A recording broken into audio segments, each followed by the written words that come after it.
Welcome back to A Clock in the Journal. Tonight, we step inside a quiet London home. A house of order, of reputation, of silence. A mother claims her child has been taken. Others deny it. Calmly, firmly. The truth shifts with every word spoken. Martin Hewitt listens. He does not rush. He does not accuse. He studies the room, the papers, the faces, and beneath the surface something strains to break free. This is not a crime of violence. It is a matter of identity, of rights, of hidden intentions. And in the stillness of polite society, a single child becomes the center of a quiet war. It has struck me that many of my readers may wonder that, although I have set down in detail a number of interesting cases wherein Hewitt figured with success, I have scarcely as much as alluded to his failures. For failures he had, and of a fair number. More than once he has found his search met, perhaps at the beginning, perhaps after some little while, by an impenetrable wall of darkness through which no clue led. At other times he has lost time on a false trail while his quarry escaped. At others still, the stupidity or inaccuracy of some person upon whom he has depended for information has set his plans to naught. The reason why none of these cases have been embodied in the present papers is simply this: that a problem with no answer, a puzzle with no explanation, an incident with no satisfactory end, as a rule lends itself but poorly to purposes of popular narrative, and it is often difficult to make understood and appreciated any degree of skill and acumen unless it produces a clear and intelligible result. That such results attended Hewitt's efforts in an extraordinary degree, those who have followed my narrative so far will need no assurance, but withal impossibilities still remain impossibilities, for Hewitt as for the dullest creature alive.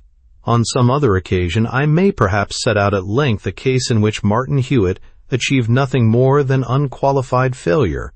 For the present, I shall content myself with a case which, although it was completely cleared up in the end, yet for some while baffled Hewitt because of some of the reasons I have alluded to.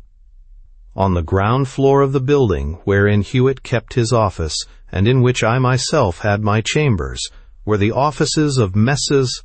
Streatley and Rykes, an old-fashioned firm of family solicitors. Messrs. Streatley and Rykes's junior clerk appeared in Hewitt's outer office one morning with the query, "Is your governor in?" Carrot admitted the fact. "Will you tell him Mr. Rykes sends his compliments, and will be obliged if he can step downstairs for a few minutes? It's a client of ours, a lady, and she's in a great state about losing her baby or something.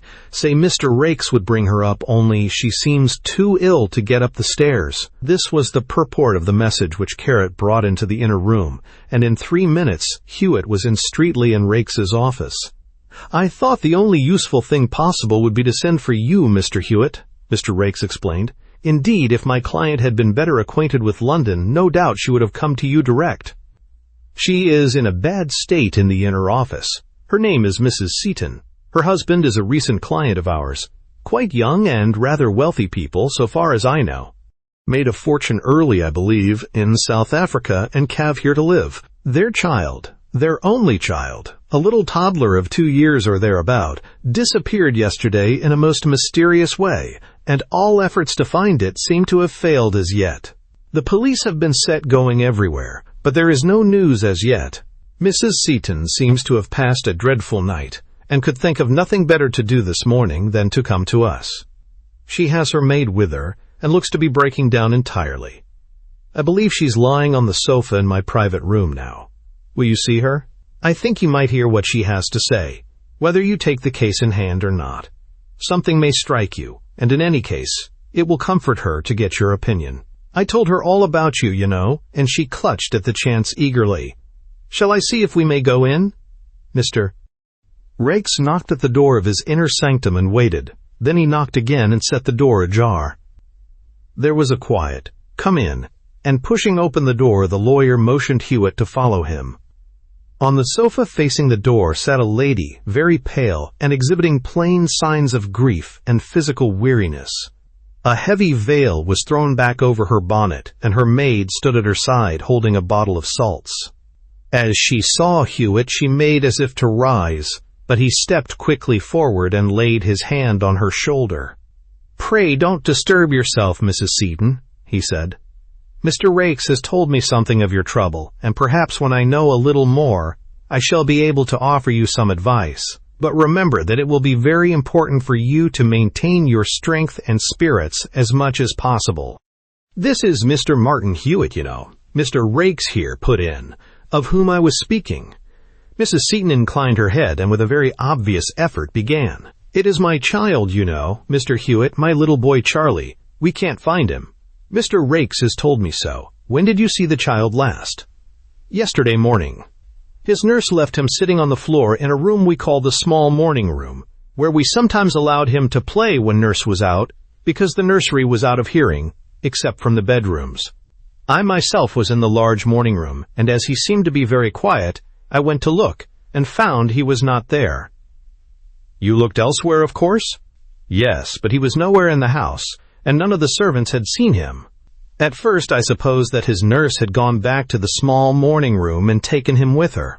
I had sent her on an errand, but when she returned, I found that was not the case." "Can he walk?" "Oh yes, he can walk quite well, but he could scarcely have come out from the room without my hearing him. The two rooms, the morning room and the small sitting room, are on opposite sides of the same passage." "Do the doors face each other?" "No. The door of the small room is farther up the passage than the other. But in any case, he was nowhere in the house. But if he left the room, he must have got out somehow." "Is there no other door?" "Yes, there is a French window with the lower panels of wood in the room. It gives on to a few steps leading down into the garden, but that was closed and bolted on the inside." "You found no trace whatever of him, I take it, on the whole premises?" "Not a trace of any sort, nor had anybody about the place seen him." "Did you yourself actually see him in this room, or have you merely the nurse's word for it?" "I saw her put him there. She left him playing with a box of toys. When if went to look for him, the toys were there, scattered on the floor, but he had gone." Mrs. Seton sank on the arms of her maid, and her breast heaved. "I'm sure," Hewitt said, "you'll keep your nerves as steady as you can, Mrs. Seton. Much may depend on it. If you have nothing else to tell me now, I think I will come to your house at once, look at it, and question your servants myself. Meantime, what has been done?"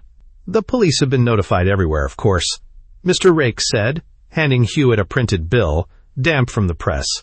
"And here is a bill containing a description of the child and offering a reward, which is being circulated now."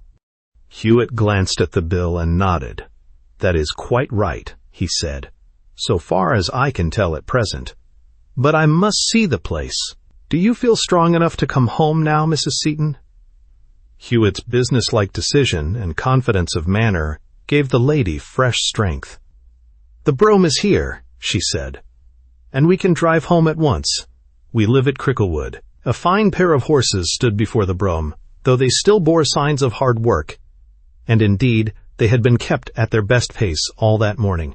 All the way to Cricklewood, Hewitt kept Mrs. Seton in conversation, never for a moment leaving her attention disengaged. The missing child, he learned, was the only one, and the family had only been in England for something less than a year. Mr. Seton had become possessed of real property in South Africa, had sold it in London, and had determined to settle here. A little way past Shoot Up Hill, the coachman swung his pair off to the left, and presently, entering a gate, pulled up before a large, old-fashioned house. Here Hewitt immediately began a complete examination of the premises. The possible exits from the grounds, he found, were 4 in number. The 2 wide front gates giving on to the carriage drive, the kitchen and stable entrance, and a side gate in a fence, always locked, however. Inside the house, from the central hall, a passage to the right led to another wherein was the door of the small morning room. This was a very ordinary room, 15 feet square or so, lighted by the glass in the French window, the bottom panes of which, however, had been filled in with wood. The contents of a box of toys lay scattered on the floor, and the box itself lay near. "Have these toys been moved?" Hewitt asked, "since the child was missed?" "No, we haven't allowed anything to be disturbed. The disappearance seemed so wholly unaccountable that we thought the police might wish to examine the place exactly as it was. They did not seem to think it necessary, however." Hewitt knelt and examined the toys without disturbing them. They were of very good quality and represented a farmyard, with horses, carts, ducks, geese, and cows complete. One of the carts had had a string attached so that it might be pulled along the floor. "Now," Hewitt said, rising, "you think, Mrs. Seton, that the child could not have toddled through the passage, and so into some other part of the house without you hearing him?" "Well," Mrs. Seton answered with indecision, "I thought so at first, but I begin to doubt, because he must have done so, I suppose." They went into the passage. The door of the large morning room was 4 or 5 yards further toward the passage leading to the hall, and on the opposite side. "The floor in this passage," Hewitt observed, "is rather thickly carpeted. See here, I can walk on it at a good pace without noise." Mrs. Seton assented. "Of course," she said, "if he got past here, he might have got anywhere about the house, and so into the grounds. There is a veranda outside the drawing room, and doors in various places. Of course the grounds have been completely examined." "Oh yes, every inch. The weather has been very dry, unfortunately," Hewitt said, "and it would be useless for me to look for footprints on your hard gravel, especially of so small a child. Let us come back to the room. Is the French window fastened as you found it?" "Yes, nothing has been changed." The French window was, as is usual, one of 2 casements joining in the center, and fastened by bolts top and bottom. "It is not your habit, I see," Hewitt observed, "to open both halves of the window." "No. One side is always fastened. The other we secure by the bottom bolt because the catch of the handle doesn't always act properly." "And you found that bolt fastened as I see it now?" "Yes." Hewitt lifted the bolt and opened the door.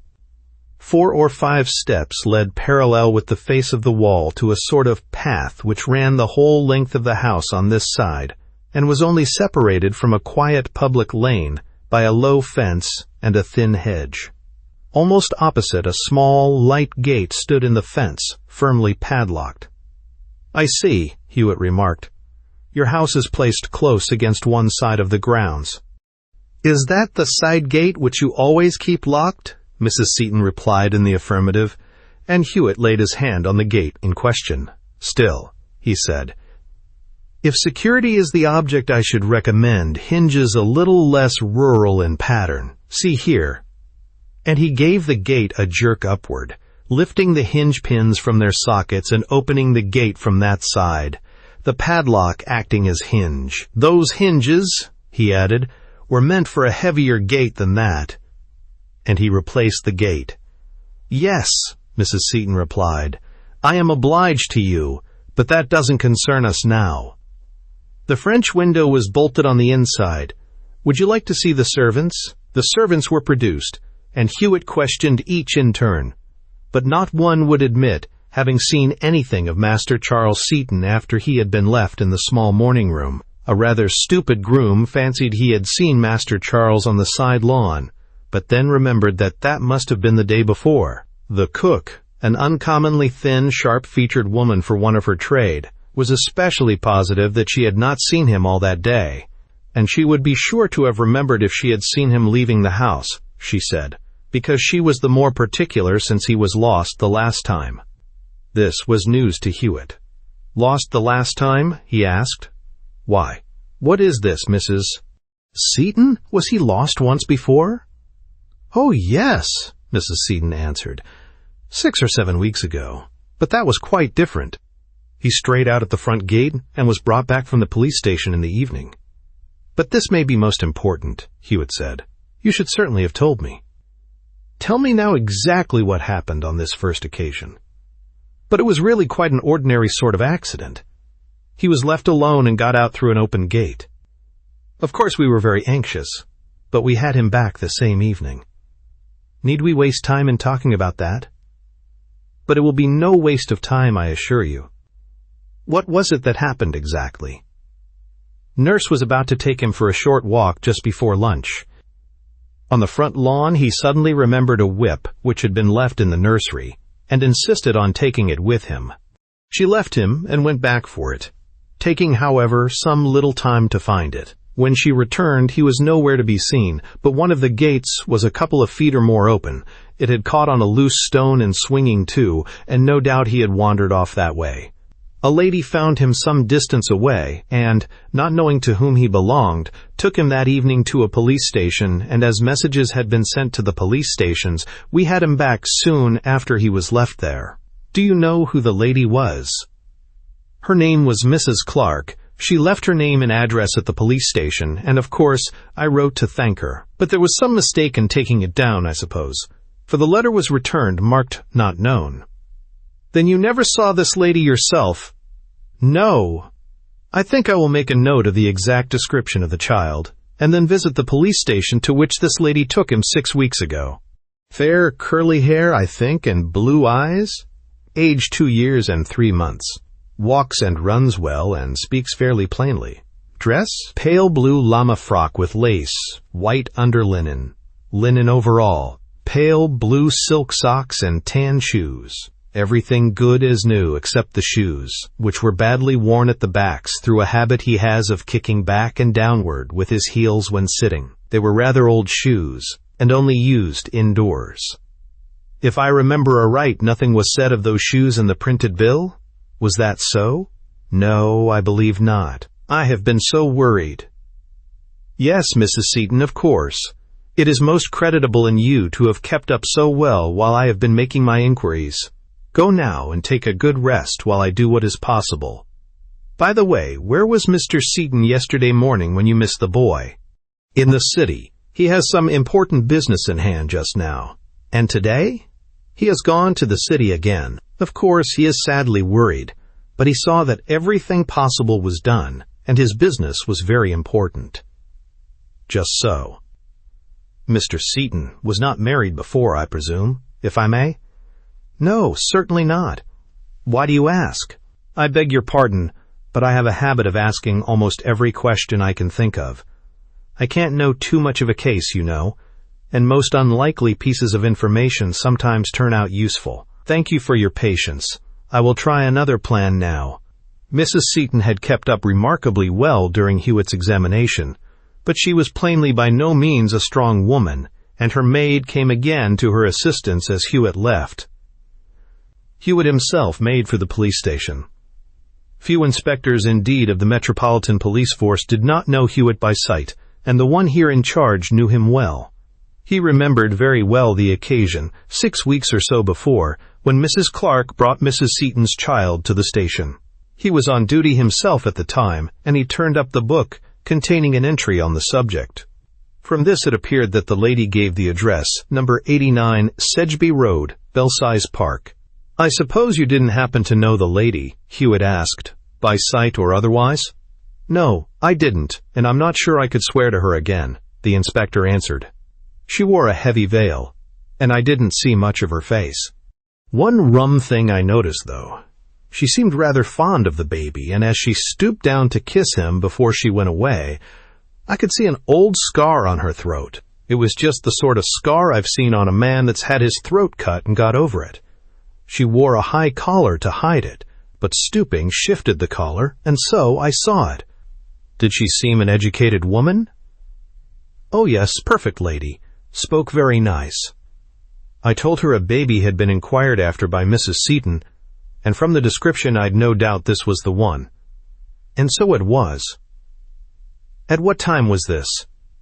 7:10 p.m. exactly. Here it is. All entered properly.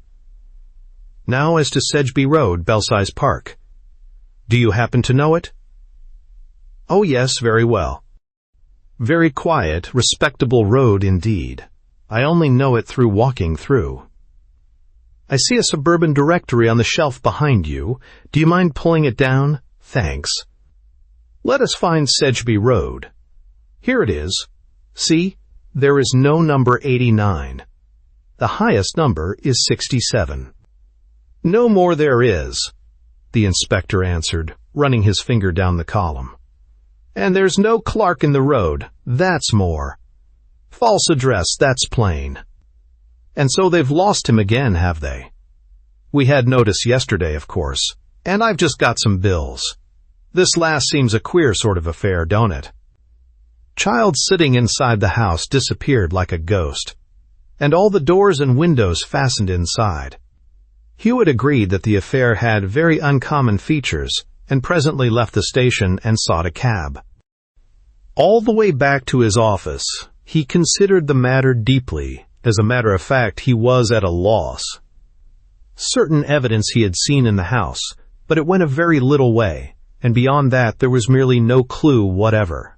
There were features of the child's first estrayal also that attracted him, though it might very easily be the case that nothing connected the two events. There was an unknown woman, apparently a lady, who had once had her throat cut, bringing the child back after several hours and giving a false name and address, for since the address was false, the same was probably the case with the name. Why was this? This time the child was still absent, and nothing whatever was there to suggest in what direction he might be followed. Neither was there anything to indicate why he should be detained anywhere, if detained he was. Hewitt determined, while awaiting any result that the bills might bring, to cause certain inquiries to be made into the antecedents of the Setons. Moreover, other work was waiting, and the Seton business must be put aside for a few hours at least. Hewitt sat late in his office that evening, and at about 9 o'clock Mrs. Seton returned. The poor woman seemed on the verge of serious illness. She had received 2 anonymous letters, which she brought with her, and with scarcely a word placed before Hewitt's eyes. The first he opened and read as follows. The writer observes that you are offering a reward for the recovery of your child. There is no necessity for this.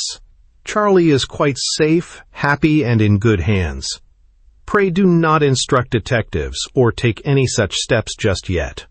The child is well and shall be returned to you. This I swear solemnly. His errand is one of mercy. Pray have patience. Hewitt turned the letter and envelope in his hand. Good paper, of the same sort as the envelope, he remarked, but only a half sheet, freshly torn off, probably because the other side bore an address heading, therefore most likely from a respectable sort of house. The writing is a woman's, and good, though the writer was agitated when she did it. Posted this afternoon at Willesden. You see, Mrs. Seton said anxiously, she knows his name. She calls him Charlie. Yes, Hewitt answered. There may be something in that, or there may not. The name Charles Seton is on the bills, isn't it? And they have been visible publicly all day today, so that the name may be more easily explained than some other parts of the letter. For instance, the writer says that the child's errand is one of mercy. The little fellow may be very intelligent, no doubt is, but children of 2 years old as a rule do not practice errands of mercy, nor indeed errands of any sort. Can you think of anything whatever, Mrs. Seton, in connection with your family history, or indeed anything else that may throw light on that phrase? He looked keenly at her as he asked, but her expression was one of blank doubt merely, as she shook her head slowly and answered in the negative. Hewitt turned to the other letter and read this. Madam, if you want your child, you had better make an arrangement with Di. You fancy he has strayed, but as a matter of fact he has been stolen, and you little know by whom. You will never get him back except through me, you may rest assured of that. Are you prepared to pay me £100? £100 if I hand him to you, and no questions asked? Your present reward, £20, is paltry, and you may finally bid goodbye to your child if you will not accept my terms. If you do, say as much in an advertisement to the Standard, addressed to Veritas. A man's handwriting, Hewitt commented, fairly well formed but shaky. The writer is not in first-rate health. Each line totters away in a downward slope at the end. I shouldn't be surprised to hear that the gentleman drank. Postmark, Hampstead. Posted this afternoon also. But the striking thing is the paper and envelope. They are each of exactly the same kind and size as those of the other letter. The paper, also, is a half sheet and torn off on the same side as the other, confirmation of my suspicion that the object is to get rid of the printed address. I shall be surprised if both these were not written in the same house. That looks like a traitor in the enemy's camp. The question is, which is the traitor? Hewitt regarded the letters intently for a few seconds and then proceeded. Plainly, he said, if these letters are written by people who know anything about the matter, one writer is lying. The woman promises that the child shall be returned without reward or search, and talks generally as if the taking away of the child, or the estrel, or whatever it was, were a very virtuous sort of proceeding. The man says plainly that the child has been stolen, with no attempt to gloss the matter, and asserts that nothing will get the child back but heavy blackmail. A very different story. On the other hand, can there be any concerted design in these two letters? Are they intended, each from its own side, to play up to a certain result? Hewitt paused and thought. Then he asked suddenly, do you recognize anything familiar either in the handwriting or the stationery of these letters? No, nothing. Very well, Hewitt said. We will come to closer quarters with the blackmailer, I think.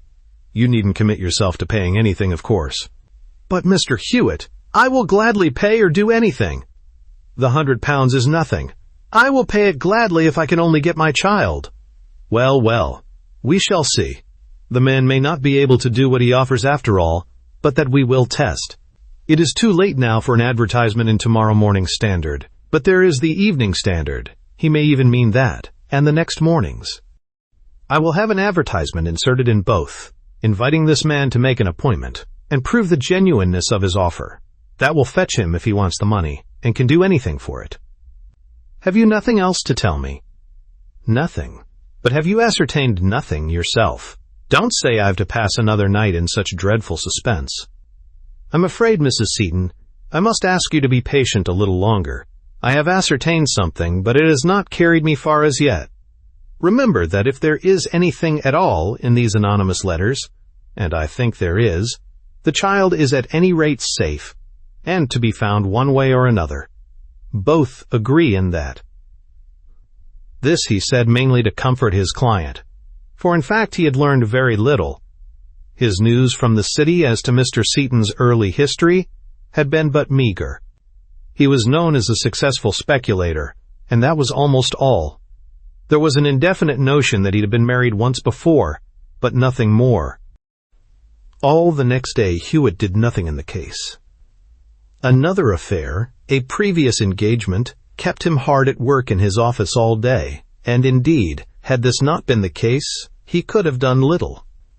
His city inquiries were still in progress, and he awaited, moreover, a reply to the advertisement, but at about 7:30 in the evening, this telegram arrived. Child returned. Come at once. Seton. In 5 minutes Hewitt was making northwest in a hansom, and in half an hour he was ringing the bell at the Seton's house. Within, Mrs. Seton was still semi-hysterical, clasping the child, an intelligent-looking little fellow, in her arms, and refusing to release her hold of him for a moment. Mr. Seton stood before the fire in the same room. He was a smart-looking, scrupulously dressed man of 35 or thereabouts, and he began explaining his telegram as soon as he had wished Hewitt good evening. The child's back, he said, and of course that's the great thing. But I'm not satisfied, Mr. Hewitt. I want to know why it was taken away. And I want to punish somebody. It's really very extraordinary. My poor wife has been driving about all day. She called on you, by the by, but you were out. Hewitt credited this to Carrot, who had been told he must not be disturbed. And she has been all over the place uselessly, unable to rest, of course. Well, I have been at home since 4:30, and at about 6 I was smoking in the small morning room. I often use it as a smoking room, and looking out at the French window. I came away from there, and half an hour or more later, as it was getting dusk, I remembered I had left the French window open and sent a servant to shut it. She went straight to the room, and there on the floor, where he was seen last, she found the child playing with his toys as though nothing had happened. And how was he dressed? As he is now. Yes, just as he was when we missed him. Hewitt stepped up to the child as he sat on his mother's lap and rubbed his cheek, speaking pleasantly to him. The little fellow looked up and smiled, and Hewitt observed, "One thing is noticeable. This linen overall is almost clean. Little boys like this don't keep one white overall clean for 3 days, do they? And see, those shoes, aren't they new? Those he had were old, I think you said, and tan-colored." The shoes now on the child's feet were of white leather, with a noticeable sewn ornamentation in silk. His mother had not noticed them before, and as she looked, he lifted his little foot higher and said, "Look, Mummy, more new shoes." "Ask him," suggested Hewitt hurriedly, "who gave them to him." His father asked him, and the little fellow looked puzzled. After a pause, he said, "Mummy." "No," his mother answered, "I didn't." He thought a moment and then said, No, not his mummy. Course not." And for some little while after that, the only answer procurable from him was, "Course not," which seemed to be a favorite phrase of his. "Have you asked him where he has been?" "Yes," his mother answered. "But he only says, ta-ta." "Ask him again." She did. This time, after a little reflection, he pointed his chubby arm toward the door and said, "Been dere." "Who took you?" asked Mrs. Seton. Again Charlie seemed puzzled. Then, looking doubtfully at his mother, he said, "Mummy." "No, not Mummy," she answered, and his reply was, "Course not," after which he attempted to climb on her shoulder. Then, at Hewitt's suggestion, he was asked whom he went to see. This time the reply was prompt. "Poor Daddy," he said. "What, this Daddy?" "No, not Viz Daddy. Course not." And that was all that could be got from him. "He will probably say things in the next day or two which may be useful," Hewitt said, "if you listen pretty sharply. Now I should like to go to the small morning room." In time room in question the door was still open. Outside the moon had risen, and made the evening almost as clear as day. Hewitt examined the steps and the path at their foot, but all was dry and hard and showed no footmark. Then, as his eye rested on the small gate, "See here," he exclaimed suddenly, "somebody has been in, lifting the gate as I showed Mrs. Seton when I was last here. The gate has been replaced in a hurry, and only the top hinge has dropped in its place. The bottom one is disjointed." He lifted Timegate once more and set it back. The ground just along its foot was softer than in the parts surrounding, and here Hewitt perceived the print of a heel. It was the heel mark of a woman's boot, small and sharp, and of the usual curved D shape. Nowhere else within or without was there the slightest mark. Hewitt went some distance either way in the outer lane, but without discovering anything more. "I think I will borrow those new shoes," Hewitt said on his return. "I think I should be disposed to investigate further in any case, for my own satisfaction. The thing interests me. By the way, Mrs. Seton, tell me, would these shoes be more likely to have been bought at a regular shoemaker's or at a baby linen shop?" "Certainly I should say at a baby linen shop," Mrs. Seton answered. "They are of excellent quality. And for babies, shoes of this fancy description one would never go to an ordinary shoemaker's. So much the better, because the baby linen shops are fewer than the shoemakers." "I may take these, then? Perhaps before I go you had better make quite certain that there is nothing else not your own about the child." There was nothing, and with the shoes in his pocket, Hewitt regained his cab and traveled back to his office. The case, from its very bareness and simplicity, puzzled him. Why was the child taken? Plainly not to keep, for it had been returned almost as it went. Plainly also not for the sake of reward or blackmail, for here was the child safely back, before the anonymous blackmailer had had a chance of earning his money. More, the advertised reward had not been claimed. Also, it could not be a matter of malice or revenge, for the child was quite unharmed, and indeed seems to have been quite happy. No conceivable family complication previous to the marriage of Mr. and Mrs. Seton could induce anybody to take away and return the child, which was undoubtedly Mrs. Seton's. Then who could be the poor daddy and mummy, not Viz daddy and not Viz mummy, that the child had been with? The Setons knew nothing of them. It was difficult to see what it could all mean. Arrived at his office, Hewitt took a map, and setting the leg of a pair of compasses on the site of the Setons' house, described a circle, including in its radius all Willesden and Hampstead. Then, with the suburban directory to help him, he began searching out and noting all the baby linen shops in the area. After all, there were not many, about a dozen. This done, Hewitt went home. In the morning he began his hunt. His design was to call at each of the shops until he laid found in which a pair of shoes of that particular pattern had been sold on the day of little Charlie Seton's disappearance. The first 2 shops he tried did not keep shoes of the pattern, and had never had them, and the young ladies behind the counter seemed vastly amused at Hewitt's inquiries. Nothing perturbed, he tried the next shop on his list in the Hampstead district. There they kept such shoes as a rule, but were out of them at present. Hewitt immediately sent his card to the proprietress requesting a few minutes. Interview. The lady, a very dignified lady indeed, in black silk, gray corkscrew curls and spectacles, came out with Hewitt's card between her fingers. He apologized for troubling her, and, stepping out of hearing from the counter, explained that his business was urgent. A child has been taken away by some unauthorized person, whom I am endeavoring to trace. This person bought this pair of shoes on Monday. You keep such shoes, I find, though they are not in stock at present, and as they appear to be of an uncommon sort, possibly they were bought here. The lady looked at them. Yes, she said, this pattern of shoe is made especially for me. I do not think you can buy them at other places. Then may I ask you to inquire from your assistants if any were sold on Monday, and to whom? Certainly. Then there were consultations behind counters and desks, and examinations of carbon-papered books.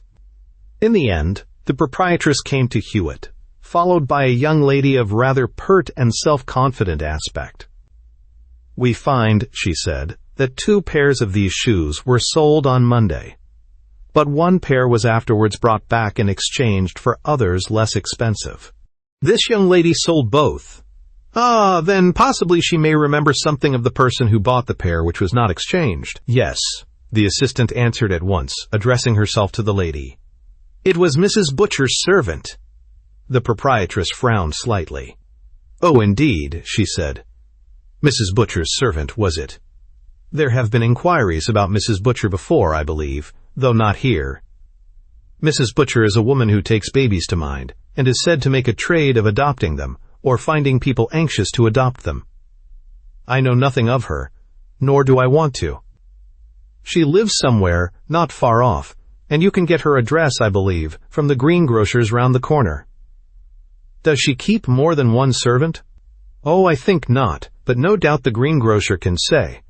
The lady seemed to feel it an affront that she should be supposed to know anything of Mrs. Butcher, and Hewitt consequently started for the greengrocer's. Now this was just one of those cases in which dependence on information given by other people put Hewitt on the wrong scent. He spent that day in a fatiguing pursuit of Mrs. Butcher's servant, with adventures rather amusing in themselves, but quite irrelevant to the Seton case.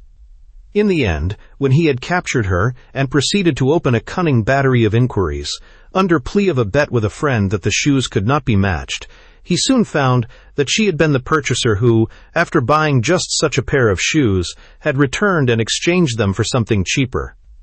And the only outcome of his visit to the baby linen shop was the waste of a day. It was indeed just one of those checks which, while they may hamper the progress of a narrative for popular reading, are nevertheless inseparable from the matter-of-fact experience of Hewitt's profession. With a very natural rage in his heart, but with as polite an exterior as possible, Hewitt returned to the baby linen shop in the evening. The whole case seemed barren of useful evidence, and at each turn as yet he had found himself helpless. At the shop, the self-confident young lady calmly admitted that soon after he had left, something had caused her to remember that it was the other customer who had kept the white shoes and not Mrs. Butcher's servant. "And do you know the other customer?" he asked. "No, she was quite a stranger. She brought in a little boy from a cab and bought a lot of things for him, a suit of outdoor clothes as well as the shoes. Now probably this is what I want. Can you remember anything of the child?" "Yes, he was a pretty little fellow, about 2 years old or so, with curls. She called him Charlie." "Did she put the things on him in the shop?" "Not the frock, but she put on the outer coat, the hat, and the shoes." "I can remember it all now quite well, now I have had time to think." "Then what shoes did the child wear when he came in?" "Rather old, tan-colored ones." "Then I think this is the person I am after." "You say you never saw her at any other time before or since. Try to describe her." "Well, she was a lady well dressed, in black. She had a very high collar to hide a scar on her neck, like the scars people have sometimes after abscesses, I think. I could see it from the side when she stooped down." "And are you sure she had nothing sent home? Did she take everything with her?" "Yes. Nothing was sent, else we should know her address, you know." "She didn't happen to pay with a banknote, did she?" "No, in cash." Hewitt left with little more ceremony and made the best of his way to his friend, the inspector, at the police station. Here was the woman with the scarred neck again, Charlie's deliverer once, now his kidnapper. If only something else could be ascertained of her, some small clue that might bring her identity into view, the thing would be done.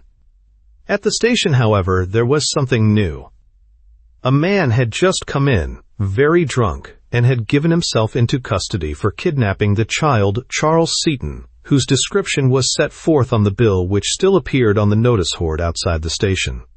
When Hewitt arrived, the man was lolling, wretched and maudlin, against the rail, and, oblivious of most of the questions addressed to him, was ranting and sniveling by turns. His dress was good, though splashed with mud, and his bloated face, bleared eyes, and loose, tremulous mouth proclaimed the habitual drunkard. "I shay I'll gimme-self up," he proclaimed, with a desperate attempt at dignity. "I'll gimme-self up taken, away little boy. I'll sacrifice myself." "Solemn duty sacrifice myself, felpless woman, ain't it? Ver well then, gimme-self up taken, way lil boy, buyin' pair shoes. No harm in that, Isher. Hope not. Ver well then." And be subsided into tears. "What's your name?" asked the inspector. "Wash name? Thash my bishnesh. Wur wan, no name for? Grappert. Hence ask Jellum's name." "I'm Jellum. Thash wit. I am. Besht of shisters too. Besht shissers." Sniveling again. "And I'm ungraffle beasht. But I sacrifice self. She shun, get, and trouble. De year? Gimme self up stealin', lil boy. Who says I ain't, Gellum?" Nothing more intelligible than this could be got out of him, and presently he was taken off to the cells. Then Hewitt asked the inspector, "What will happen to him now?" The inspector laughed. "Oh, he'll get very sober and sick and sorry by the morning," he said. "And then he'll have to send home for some money, that's all. And as to the child? Oh, he'll forget all about that. That's only a drunken freak. The child has been recovered, you know that, I suppose?" "Yes, but I am still after the person who took it away. It was a woman. Indeed, I've more than a suspicion that it was the woman who brought the child here when he was lost before. The one with the scar on the neck, you know." "Is that so?" said the inspector. "Well, that's a rum go, ain't it?" "What did she bring him back here for if she wanted him again?" "That I want to find out," Hewitt answered. "And now I want you to do me a favor. You say you expect that man below will want to send home in the morning for money." "Well, I want to be the messenger." The inspector opened his eyes. "Want to be the messenger? Well, that's easily done. If you're here at the time, I'll leave word." "But why?" "Well, I've a sort of notion I know something about his family, and I want to make sure. Shall I be here at 8 in the morning, or shall we say 9? Which you like. I expect he'll be shouting for bail before 8. Very well, we will say 8. Good night. And so Hewitt had to let yet another night go without an explanation of the mystery. But he felt that his hand was on the key at last, though it had only fallen there by chance. Prompt to his time at 8 in the morning, he was at the police station, where another inspector was now on duty, who, however, had been told of Hewitt's wish. "Ah," he said, "you're well to time, Mr. Hewitt. That prisoner's as limp as rags now. He's begging of us to send to his sister." "Does he say anything about that child?" "Says he don't know anything about it. All a drunken freak. His name's Oliver Neal, and he lives at 10 Morton Terrace, Hampstead, with his sister. Her name's Mrs. Isett, and you're to take this note and bring her back with you, or at any rate some money. And you're to say he's truly repentant," the inspector concluded with a grin.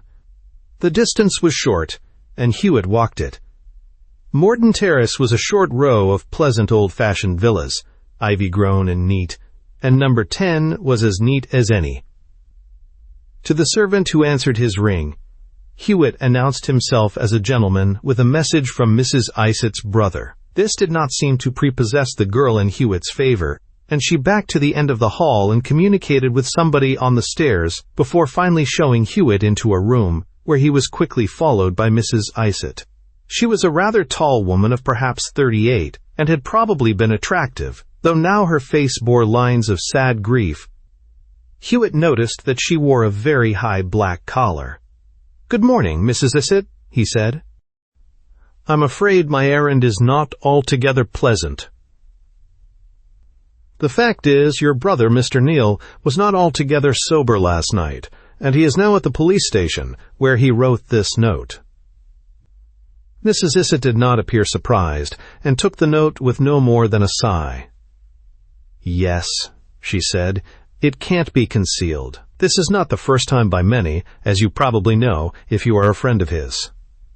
She read the note, and as she looked up, Hewitt said, "No, I have not known him long. I happened to be at the station last night, and he rather attracted my attention by insisting, in his intoxicated state, on giving himself up for kidnapping a child, Charles Seton." Mrs. Isett started as though shot.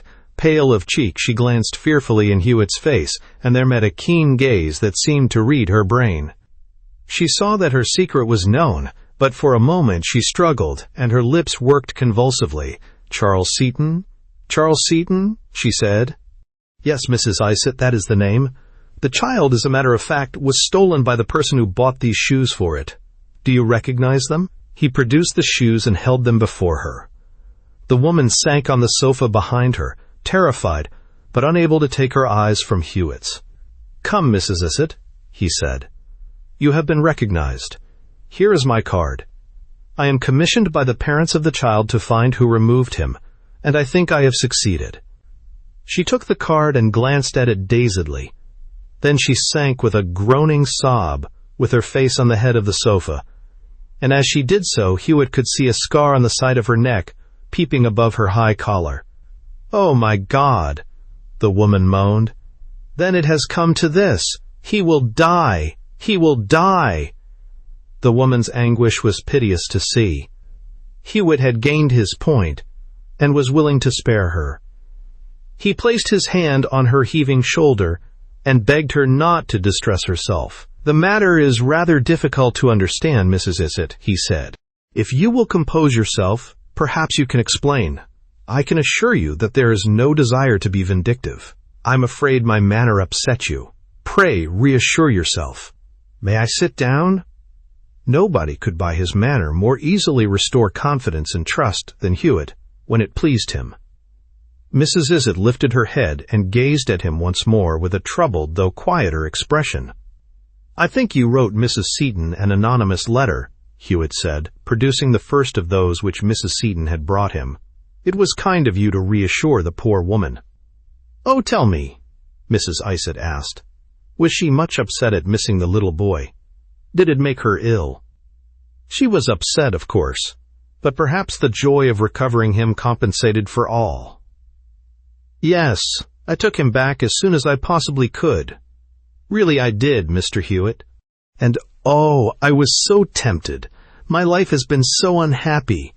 If you only knew. She buried her face in her hands. Will you tell me? Hewitt suggested gently. You see, whatever happens, an explanation of some sort is the first thing. Yes, of course. Oh, I am a wretched woman. She paused for some little while and then went on. Mr. Hewitt, my husband is a lunatic. She paused again. There was never a man, Mr. Hewitt, so devoted to his wife and children as my husband.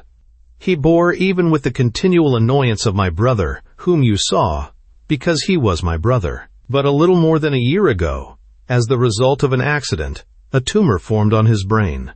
The thing is incurable except as a remote possibility by a most dangerous operation, which the doctors fear to attempt except under most favorable conditions. Without that, he must die sooner or later. Meantime, he is insane, though with many and sometimes long intervals of perfect lucidity. When the disease attacked him, there was little warning, except from pains in the head, till one dreadful night. Then he rose from bed a maniac and killed our child, a little girl of 6, whom he was devotedly attached to. He also cut my own throat with his razor, but I recovered. I would rather say nothing more of that. It is too dreadful, though indeed I think about little else. There was another child, a baby boy, about a year old when his sister died, and he died of scarlet fever scarcely 4 months ago. My husband was taken to a private asylum at Willesden, where he now is. I visited him frequently and took the baby, and it was almost terrible to see, a part of his insanity, no doubt, how his fondness for that child grew. When it died, I never dared to tell him. Indeed, the doctors forbade it. In his state he would have died raving, but he asked for it, sometimes earnestly, sometimes angrily, till I almost feared to visit him. Then he began to demand it of the doctors and attendants, and his excitement increased day by day. I was told to prepare for the worst. When I visited him, he sometimes failed to recognize me, and at others demanded the child fiercely. I should tell you that it was only just about this time that it was found that the tumor existed, and the idea of the operation was suggested, but of course it was impossible in his disturbed condition. I scarcely dared to go to see him, and yet I did so long to. Dr. Bailey did indeed suggest that possibly we might find he would be quieted by being shown another child, but I myself felt that to be very unlikely. It was while things were in this state, and about 6 or 7 weeks ago, that, walking toward Cricklewood one morning, I saw a little fellow trotting along all alone, who actually startled me very much, by his resemblance to our poor little one. The likeness was one of those extraordinary ones that one only finds among young children. This child was a little bigger and stronger than ours was when he died, but then it was older. Probably very nearly the age and size our own would have been had it lived. Nobody else was in sight, and I fancied the child looked about to cry, so I went to it and spoke. Plainly it had strayed, and could not tell me where it lived, only that its name was Charlie. I took it in my arms and it grew quite friendly. As I talked to it suddenly, Dr. Bailey's suggestion came in my mind. If any child could deceive my poor husband, surely this was the one. Of course I should have to find its parents, probably through the police, but why not at any rate take it to Willesden in the meantime for an hour or so? I could not resist the temptation. I took the first available cab. The result of the experiment almost frightened me. My poor husband received the child with transports of delight, kissed it and laughed, and wept over it like a mother rather than a father, and refused to give it up for hours. The child, of course, would not answer to its strange name at first, but he seemed an adaptable little thing, and presently began calling my poor husband Daddy. I had not been so happy myself for months as I was as I watched them. I had told Dr. Bailey, what I fear was not strictly true, that I had borrowed the child from a friend. At length I felt I must go and take the boy to the police, and with great difficulty I managed to get it away, my poor husband crying like a child. Well, I took the little fellow to the station I judged nearest to where I found him, and gave him up to the care of the inspector. But I was a little frightened at having kept him so long, and gave a false name and address. Still, I learned from the inspector that the child had been inquired after, and by whom. My husband was quiet for some days after this, but then he began to ask for his boy with more vehemence than ever. He grew worse and worse, and soon his ravings were terrible. Dr. Bailey urged me to bring the child again, but what could I do? I formed a desperate idea of going to Mrs. Seton, telling her the whole thing, and imploring her to let me take the child again. But then, would that be likely? Would she allow her child to be placed in the arms of a lunatic, one indeed who had already killed a child of his own? I felt that the thing was impossible. Still, I went to the house and walked about it again and again. I scarcely knew why. And my poor husband in his confinement screamed for his child till I dared not go near him. So it was when one morning, last Monday morning, I had passed the front of the Seton's house and turned up the lane at the side. I could see over the low fence and hedge, and as I came to the French window with the steps, I saw that the window was open at one side and little Charlie was standing on the top step. He recognized me, smiled and called just as my own child would have done. Indeed, as I stood there, I almost fell into the delusion of my poor, mad husband. I took the gate in my hands, shaking it impatiently, and in attempting to open it from the wrong end, found the hinges lift out. I could see that nobody else was in the room behind the French window. There was the temptation, the overwhelming temptation, and I was distracted. I took the little fellow hurriedly in my anus and pulled the window to, so that the bottom bolt fell into the floor socket. Then I replaced the gate as I found it, and ran to where I knew there was a cab stand. Oh, Mr. Hewitt, was it so very sinful? And I meant to bring him back that same afternoon, I really did. The child was in indoor clothes, and had no hat. I called at a baby linen shop and bought hat, cloak, frock, and a new pair of shoes. Then I hurried to Williston. Again the effect was magical. My husband was happy once more, but when at last I attempted to take the child away, he would not let it go. It was terrible. Oh, I can't describe the scene. Dr. Bailey told me that, come what might, I must stay that night in a room his wife would provide for me and keep the child, or perhaps I must sit up with my husband and let the child sleep on my knee. In the end, it was the latter that I did. By the morning my senses were blunted, and I scarcely cared what happened. I determined that as I had gone so far I would keep the child that day at least. Indeed, as I say, whether by the influence of my husband I know not, but I almost felt myself falling into his delusion that the child was ours. I went home for an hour at midday, taking the child, and then my wretched brother saw it and got the whole story from me. He told me that reward bills were out about the child, and then I dimly realized that its mother must be suffering pain, and I wrote the note you spoke of. Perhaps I had some little idea of delaying pursuit. I don't know. At any rate, I wrote it, and posted it at Willesden as I went back.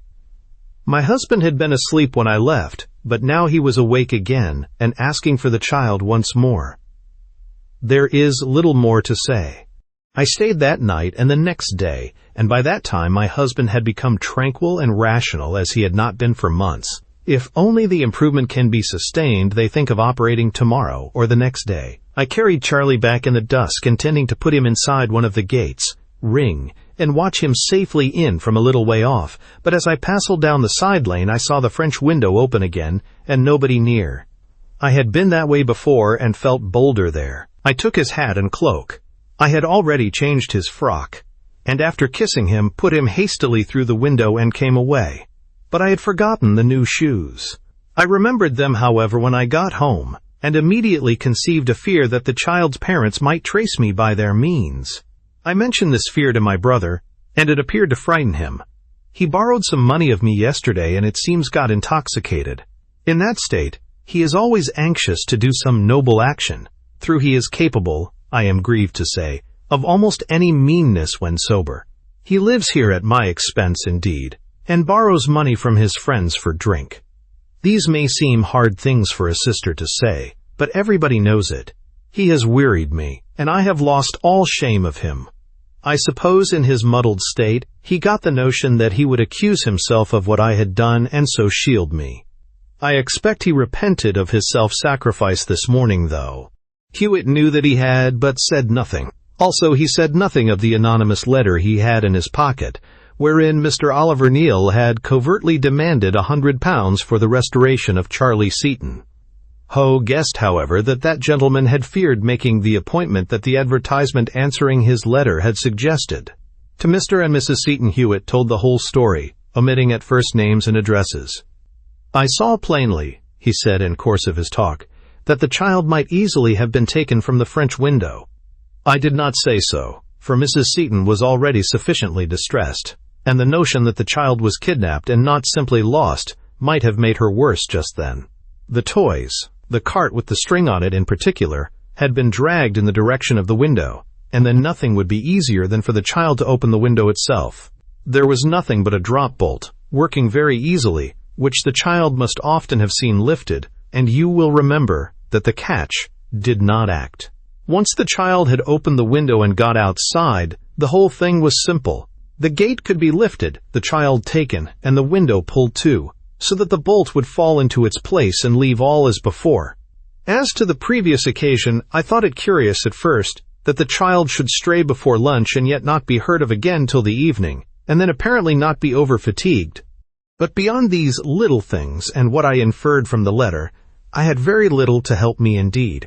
Nothing, in fact, till I got the shoes, and they didn't carry me very far. The drunken rant of the man in the police station attracted me because he spoke not only of taking away the child, but of buying its shoes. Now nobody could know of the buying of the shoes who did not know something more. But I knew it was a woman who had taken Charlie, as you know, from the heel mark and the evidence of the shop people, so that when the bemused fool talked of his sister and sacrificing himself for her, and keeping her out of trouble and so on, I arranged the case up in my mind, and, so far as I ventured, I guessed it aright. The police inspector knew nothing of the matter of the shoes, nor of the fact of the person I was after being a woman, so thought the thing no more than a drunken freak. "And now," Hewitt said, "before I tell you this woman's name, don't you think the poor creature has suffered enough?" Both Mrs. Seton and her husband agreed that she had, and that so far as they were concerned, no further steps should be taken. And when she was told where to go, Mrs. Seton went off at once to offer Mrs. Essett her forgiveness and sympathy. But Mrs. Essett's punishment came in 24 hours, when her husband died in the surgeon's hands.